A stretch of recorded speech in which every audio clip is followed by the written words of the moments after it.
Segway. Segway, vous connaissez certainement. Pourquoi? Parce que vous avez certainement vu déjà ces gyropodes auto-stabilisés qui sillonnent un peu partout, que l'on voit parfois au sein des services de forces de police parfois. Et puis c'est vraiment quelque chose qui a révolutionné la mobilité urbaine. Bon, eh bien Segway a fusionné avec Ninebot, voilà, et Segway Ninebot, aujourd'hui, il propose des trottinettes électriques, c'est un des gros leaders de ce marché au niveau mondial, et puis aussi des scooters, comme celui-ci. Alors Segway Ninebot, eh bien en fait, c'est une marque américaine, Amérique du Nord, bien sûr, pour des raisons de contraintes économiques et de fabrication, il est fabriqué en Asie, en Chine. Il y a 5 usines Segway Ninebot en Chine qui sont, paraît-il, ultra modernes. Et en définitive, ce scooter il a été conçu aussi pour l'Europe avec des dimensions, notamment à l'européenne, pour pouvoir convenir à 2 occupants, pilotes et passagers. Alors cette E125S GT, en fait en définitive, il est conçu comme un équivalent 50. Il n'y a pas encore d'équivalent 125 chez Segway, ça va arriver. Donc il est limité par construction à 45 km/h. Il est donc accessible dès 14 ans, comme tous les véhicules équivalents 50 cm3 thermiques. Il est entièrement conçu, c'est une conception 100% électrique, il ne dérive pas d'un thermique. Ça se voit sur l'architecture globale du scooter et notamment sur l'implantation des batteries qui sont, elles, sous le plancher et elles sont extractibles. Les batteries placées si bas, eh bien, ça abaisse le centre de gravité, ça centre les masses. Eh bien ça se ressent très vite sur la maniabilité du scooter, lors de sa prise en main. Il est plutôt agile ce scooter, il se conduit très bien à basse vitesse et il efface plutôt bien son poids. Également, l'implantation des batteries sous le plancher, eh bien en fait ça libère de la place sous la selle. Alors ça c'est super parce que vous pouvez emmener le chargeur qui est assez volumineux, il faut bien le dire. Mais si vous ne prenez pas votre chargeur, que vous avez d'autres possibilités de vous charger à votre bureau, à votre domicile, vous avez de la place sous la selle pour loger un casque, un vrai casque. Autre particularité de ce Segway Ninebot, c'est aussi la présence d'un ABS. Ça c'est super, sur un équivalent 50, c'est très rare. On a un ABS, donc l'hiver, sur les chaussées humides, ça va apporter de la sécurité. Ce scooter est évidemment connecté via une application Segway et on va avoir beaucoup de renseignements sur le scooter. On va pouvoir notamment modifier les paramètres du moteur pour ajouter du frein moteur si on le souhaite. Et puis il y a aussi la possibilité de géolocaliser son scooter, donc de savoir si on l'a manœuvré par exemple. Donc ça c'est plutôt sympa et puis l'application est en constante évolution. Il y a des versions bêta, on peut tester des choses, bref, ça n'arrête pas d'évoluer sur ce scooter. Aspect pratique, vous découvrez en fait un espace de vie à bord qui est assez généreux finalement. Plancher super plat, là on a vraiment beaucoup de place pour les pieds, c'est super généreux. Et une selle assez basse, donc 1,70 m, même moins, on peut s'en sortir lors des phases d'arrêt. Ça c'est plutôt bien. La place pour le passager, elle est assez longue, mais la selle n'est pas hyper confortable. De toute façon, les suspensions non plus. On a une large poignée de maintien qui gagnerait d'ailleurs à être mieux finie. Mais cette large poignée de maintien a une autre vocation, à savoir recevoir un porte-bagages repliable et même éventuellement un top case, bien sûr en option. Alors sur ce scooter, ça ne vous aura pas échappé, il y a un immense pare-brise haut qui est aussi en option au sein du catalogue Segway. Bon alors c'est sûr que sous la pluie il va vous protéger, il va même vous protéger des moustiques qui vont venir s'écraser sur lui. Alors c'est vrai que ça fait très coursier, c'est pas ce qu'il y a de plus beau, bon au moins c'est très efficace. Au chapitre pratique bien sûr à noter un vide-poche tout bête dans le tablier du scooter, mais en fait il est hyper généreux, on peut y glisser une petite bouteille, donc c'est vraiment très pratique.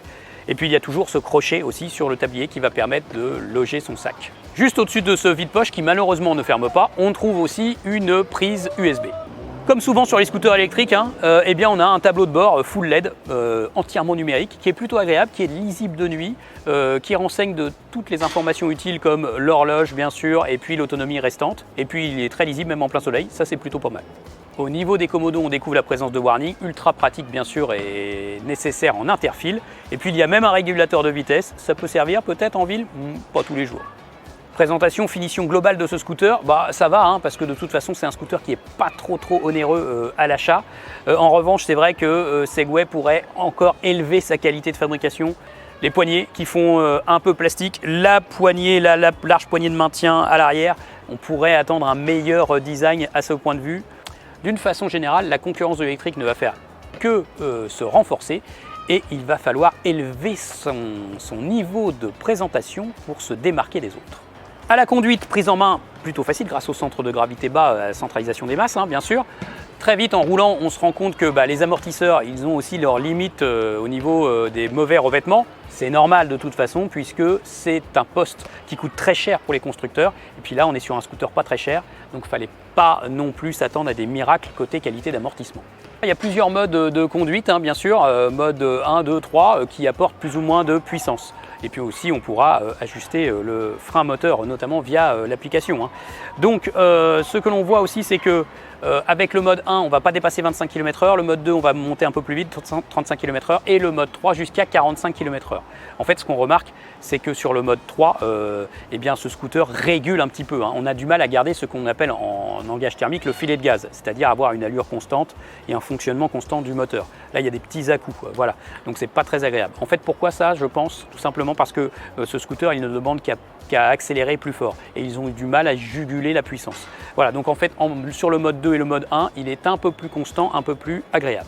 Le gros avantage d'avoir ces trois modes de performance, on va dire, c'est que par exemple, vous vous mettez sur le mode 2, vous allez vous circuler dans des zones 30, vous ne vous posez pas trop de questions en fait, hein, vous regardez juste la circulation et s'il n'y a pas de piétons. Et puis si vous le permettez, vous roulez à fond, mais vous n'allez pas dépasser la vitesse indiquée. Autonomie, on peut espérer jusqu'à un peu plus de 70 km théorique hein, de toute façon. Hein.